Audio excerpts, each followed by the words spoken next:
ॐ श्री गणेशाय नमः। ॐ श्री सद्गुरुचरणकमलेभ्यो नमः। अथ बुधकवच विनियोगः। ॐ अस्य श्री बुधकवच स्तोत्रमन्त्रस्य कस्य ऋषिः अनुष्टुप् छन्दः बुधो देवता बुधप्रीत्यरत पाठे विनियोगः।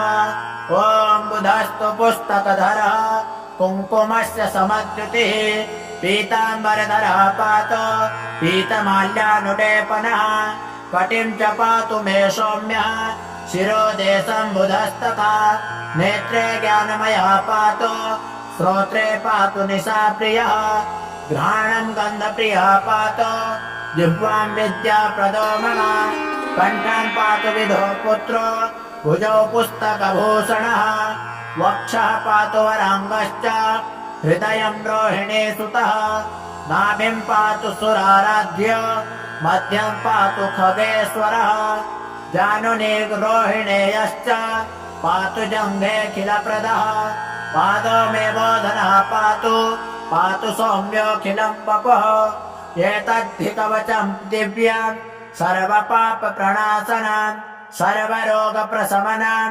सर्वदुःखनिवारणम् आयुरारोग्यसुभदं पुत्रपौत्रप्रवर्धनं यः पठेत् शृणुयात्वापि सर्वत्र विजयी भवेत्। ॐ इति श्री ब्रह्मवैवर्त पुराणे बुधकवचम्।